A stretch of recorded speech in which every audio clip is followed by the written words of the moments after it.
네, 안녕하세요, 민구님. 네, 안녕하세요. 예, 오늘도 이렇게 촬영 오셨군요. 반갑습니다. 근데 이상하게 촬영 오실 때마다 요즘 계속 비가 오네요. 지금 이렇게 비 왔었어요? 예, 지금 막 좀 아까 천둥번개도 치고 그랬습니다. 야, 이제 동남아 날씨가 된 것 같아, 한국이. 예, 이제 봄, 가을이 없는 것 같습니다. 봄, 가을이 없다는 건 뭐예요? 상품 등록하기 좋다. 네, 뜬금없이. 제가 뭐 수천 번 말했는데 진짜 나는 컴퓨터 없었으면 굶어 죽었을 거다. 왜냐면 저는 노가다도 잠깐인가 시도해봤었는데 노가다 해보셨어요? 못 버텨. 아, 못해. 반나절도 못해요, 저는. 땡볕에서 그렇게도 못하고, 몸을 쓰는 건 내가 봐도 약하니까, 물론 뭐, 그것밖에 없었으면 어떻게든 했을 수도 있는데, 컴퓨터로 먹고 살 수 있는 이 방법이 저는 정말 좋다라고 생각을 하고 있어요. 좀 감사하다. 약간 스몰 토크로 얘기를 먼저 시작하려고 그랬는데 항상 판매에 대한 이야기가 머리에 박혀 있으신가 봐요. 편집도 비슷해. 편집도 얼마나 좋습니까? 귀도 안 맞고, 눈도 안 맞고. 맞습니다. 시원한 데서. 오늘은 좀 할 이야기가 네. 또 뭐 위탁 판매죠. 그런데 또 지금 시청하시는 분들이 다 위탁 판매 하시는 분들이잖아요. 네. 근데 다 민구님만큼 매출이 안 나는 분들이 많이 있지 않습니까? 네네. 왜 위탁 판매를 열심히 하는데 왜 판매가 안 될까요? 왜 판매가 안 되나? 네. 그런 이유를 좀 네. 이유야 많겠지만 한 세 가지만 한번 생각해 보시고 네. 얘기해 주실 수 있을까요? 세 가지? 예, 딱 세 가지입니다. 저번에 얘기를 했더니 너무 분량이 너무 길게 나와가지고 오늘은 한 세 가지요? 세 가지 뭐 떠올리기 전에 그냥 하고 싶은 말은 근데 저만큼 한 사람이 참 드문 것 같아. 민구님만큼이 무슨 말이죠? 10년. 10년. 근데 그것도 하다 보니까 잘 돼서 10년 하신 거지 뭐 안 되다가 안 되는데도 10년 버티신 건 아니시잖아요. 찌르네. 맞아요. 근데 맞아. 민구님은 그럼 언제쯤부터 약간 원동력을 얻으셨어요? 그러니까 얼마쯤 이렇게 처음에는 해도 좀 잘 안 팔려서 버텨야 되는 구간이 있는 것 같아요. 맞아요. 한 2년, 3년 차부터 3년이나 잘 안 팔렸어요? 팔렸는데 예. 이게 쭉 오르니까 이제 돈이 돌고 조금 여유가 생긴 게 3년 차. 1, 2년 동안 그냥 죽어라 했으니까. 3년이나요? 그럼 너무 긴 거 아니에요? 평생 할 거 아니에요? 근데 이렇게 하시는 분은 확신이 있어야 되잖아요. 이렇게 네. 확신도 못 얻는 분들이 마냥 민구님만 보고 막 오래 버틸 수는 없잖아요.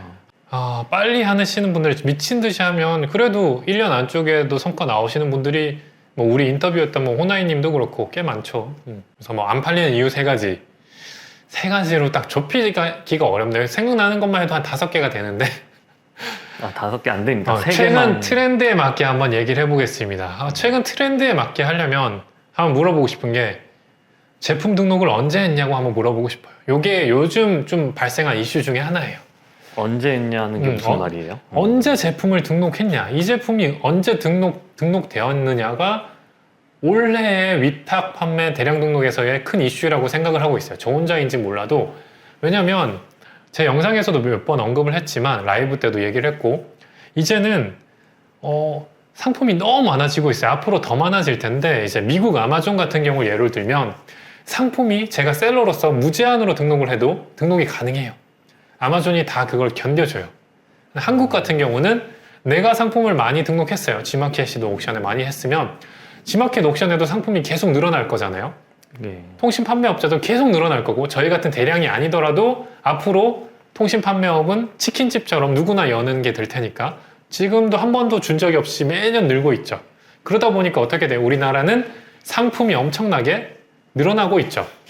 이게 계속 포화 상태란 말이에요. 근데 네이버에서 아마존처럼 얼마든지 등록돼.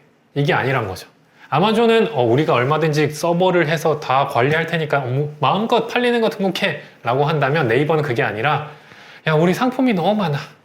너무 힘들어. 안 되겠어. 말을 하는 거죠.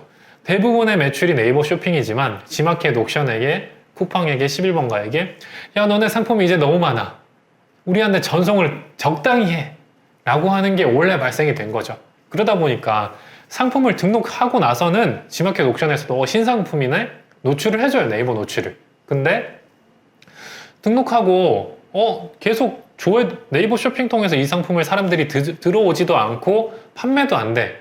이러면은 G마켓 옥션에서 지금은 야, 우리가 네이버로 보여줄 수 있는 상품 수가 제한이 되어 있으니까 안 팔리고 안 보는 건 빼자 라는 게 된 거죠. 그러니까 결국은 등록을 옛날에 했으면 결국 네이버 노출이 안 돼요. 그럼 결국 안 팔릴 확률이 더 높아지는 거죠. 물론 해당 몰 자체 내에서 팔릴 수도 있겠지만 안 팔릴 확률이 매우 높다. 왜냐하면 우리 주문의 대다수가 네이버를 타고 들어오는 주문이기 때문인 거죠. 그러니까 왜 안 팔리느냐를 물어봤을 때 제일 첫 번째로 체크해야 되는 거는 이 제품들을 내가 언제 등록했더라? 이게 포인트인 것 같고, 하나 중요한 팁을 드리자면 G마켓 옥션은 오래된 제품을 근데 약간 역설적으로 더 우대해 줍니다. 뭔가 말이 앞뒤가 안 맞는 것 같은데. 아이러니하죠? 네. 이 우대해 준다는 게 같은 조건일 때 모든 이미지도 똑같고 상품명도 똑같고 가격도 똑같고 혜택도 다 똑같을 때는 가장 예전에 등록한 제품이 G마켓 내에서는 상위 노출이 돼요. 내에서는요? 그러니까 아이러니하긴 하지만 G마켓 옥션에서 판매가 꾸준히 되는 제품은 절대적으로 사수를 해야 되는 거고, G옥션에서 판매량이 너무 안 되는 제품은 내가 등록한 지 오래돼서 네이버 노출이 안 될 수 있겠구나 라고 생각이 들 경우에는 상품을 한번 갈아엎는 작업도 해야 되는 거고, 아니면 우리가 얼마 전에 만든 프로그램을 활용해서 한번 요걸 활용해서 이렇게 나는 그러면 계속 좀 이렇게 사바사바 할 수 없을까 라는 아이디어를 떠올려 보시는 것도 좋다고 생각을 합니다. 근데 듣다 보니까 그러면은 새로 상품을 꾸준하게 더 등록하는 것도 중요하겠네요. 그래야 최신화 상품이 많이 쌓이니까. 그쵸. 원래부터의 트렌드는 얼마나 누가 효율적으로 상품을 갈아치우느냐가 매출에 큰 영향을 끼칠 수도 있죠. 예전에 제가 정말 열심히 할 때는 한 달에 한 번씩 상품을 갈아엎은 적이 있고, 저보다 더 하신 이제 엄청난 신 형님들은 거의 하루가 멀다 하고 갈아엎으신 분들도 있어요. 근데 요즘은 저도 이제 게을러져서 안 하지만, 물론 그렇게 하면 할수록 당연히 매출은 늡니다. 그렇군요. 이건 생각지 못했던 유행이네요. 올해 트렌드라고 생각이 들고, 두 번째는 뭐가 있을까요? 두 번째를 물어보자면, 상품에 손을 어떻게, 얼마나 됐냐라는 걸 한번 물어보고 싶어요. 아까 말한 대로 물론 그대로 그냥 계속 갈아엎기만 해도 어느 정도는 팔릴 거예요. 근데 이제 다들 저 같은 경우는 억대도 넘어갔었고 하니까 억대 매출을 갈 거면은 개인적으로는 손을 좀 많이 대야 된다 라고 생각을 해요. 그 중에서 이거는 조금 반복적이긴 하지만 제일 중요한 게 이제 롱테일 키워드라고 생각을 합니다. 롱테일 키워드라는 게 결국은 꼬리잖아요. 긴 꼬리의 마지막 부분. 어떻게 보면 용두삼이면 용의 머리가 좋지 꼬리가 좋아 이렇게 할 수 있는데, 그렇게 디테일한 조회수는 적은 키워드지만 그런 것들을 찾아내는 게 핵심이라고 생각을 하거든요. 그런 거 신경 쓰지 말라고 하셨잖아요. 신경 써야죠. 예? 뭔가 그런 거 신경 쓰고 등록하지 말라고. 그러니까 예. 그렇죠. 조회수라던가 경쟁 강도는 안 봐도 되는데 이 제품을 뭔가 다르게 표현할 방법이 없을까? 그리고 조금 디테일한 긴 키워드는 없을까라는 기준을 봐야 된다는 거죠.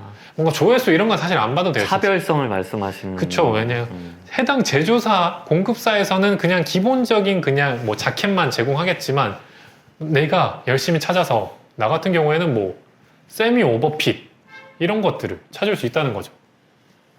그래서 지금 남들은 그냥 이렇게 자켓을 올렸다면, 나 같은 경우는 세미 오버핏 그레이 자켓 이런 키워드를 쓴다면 조회수는 적지만 정확하게 이 제품을 원하는 키워드잖아요. 조회수나 경쟁 강도를 보지 않더라도. 그럼 결국 이런 키워드들을 정말 많이 구해서 붙였느냐가 관건인 것 같고, 이런 걸 안 했을 때는 당연히 안 팔릴 수밖에 없다고 생각을 해요. 그냥 세미 오버핏 자켓 아니면 혹은 오버핏 자켓에서는 수많은 자켓이 있을 테니까 거기서는 나는 어차피 광고도 안 했는데 그냥 올려봤자 팔릴 리가 없지. 그래서 열심히 손을 대야 된다. 이게 또 처음이랑 또 겹치는 거긴 한데 결국은 등록 시간 관련된 것도 손을 대야 된다. 계속 내 제품을 손을 대야 된다 들으면 들을수록 위탁 판매는 약간 뭔가 꾸준함이 되게 중요한 것 같네요. 그쵸. 온라인판 인형 눈알 붙이기. 근데 인형 눈알 붙이기와의 정말 큰 차이점이 있는 게 인형 눈알 붙이기는 뭐 하나당 1원, 하나당 10원 이럴 수 있는데 온라인 인형 눈알 붙이기 대량 등록 위탁 판매는 하나당 10원, 100원이 아니라 이게 합치면 합쳐질수록 복리처럼 늘어난다는 거죠. 그래서 정말 매력적이고 한 번 내가 인형 눈알을 붙여놨으면 얘가 다음에도 10원 주고 그 다음에도 10원 주고 이렇게 계속 더 준다는 그런 메리트도 있죠. 약간 유튜브랑 비슷하네요. 유튜브 수익이 적긴 하지만 이렇게 뷰가 이렇게 차곡차곡 쌓여가지고 수익이 되듯이 위탁 가공도 상품 수가 쌓여서 뭔가 수익이 쌓이는.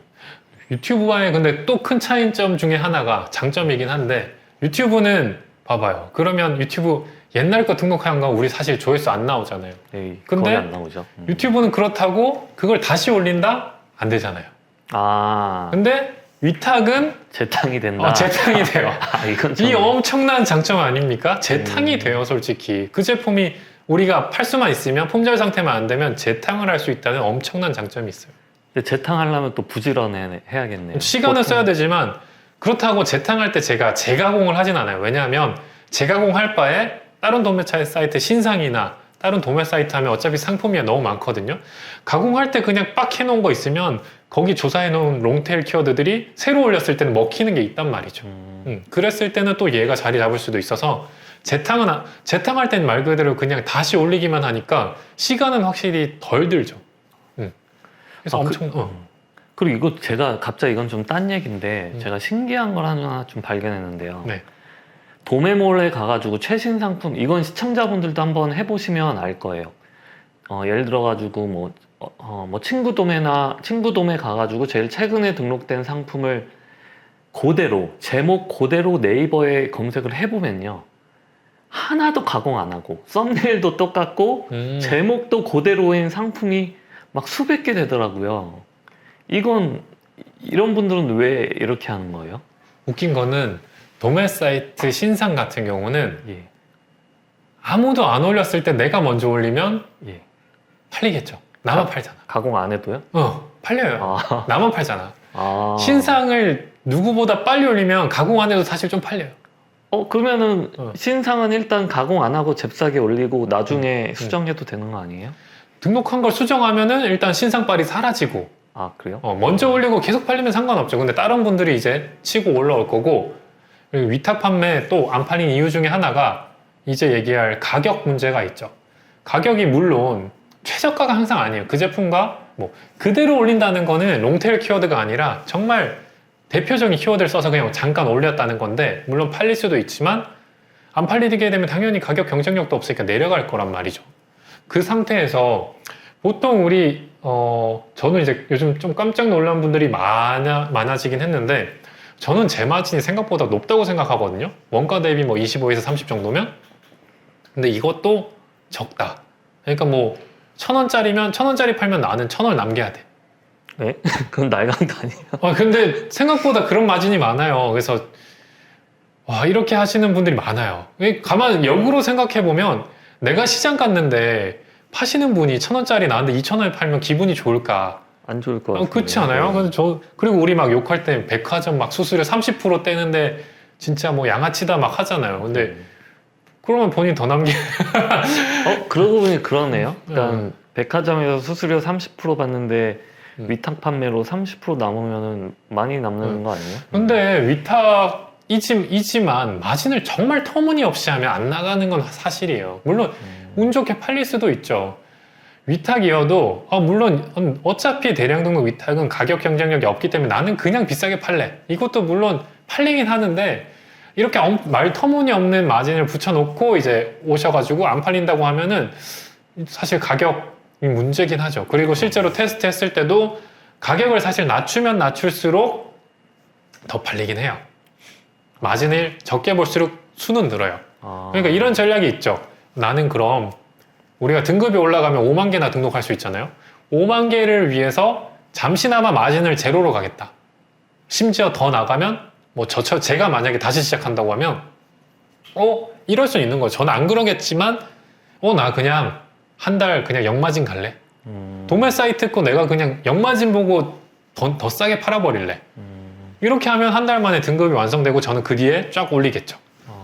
이것도 전략 중에 하나인 거라서 가격이 낮추면 확실히 주문은 늘긴 하는데 너무 터무니없이 올리면 안 팔리죠. 소비자가 감내할 수 있을 만한 가격이어야 된다라는 거죠. 포인트는. 그게 제가 봤을 때는 뭐 제 기준에서는 원가 대비 30, 25, 30, 2, 30 이면은 소비자 입장에서 감내할 만한 가격이다 라고 생각을 하는 거고, 도매 사이트의 제품이 왜 있을 거예요? 도매 사이트도 팔려야 유지가 되고 운영이 될 거잖아요. 예. 도매 사이트 입장에서는 정말 고민하고 연구해서 수입이나 소싱을 한 제품일 텐데 내가 못 파는 거겠죠. 가격도 도매 사이트 입장에서는 잘 가져오려고 했겠죠. 그러다 보니까 거기다가 적당한 마진 붙여서 하는 거는 얼마든지 팔 수 있을 거다 라고 생각하는 건데 터무니없으면 안 팔리죠.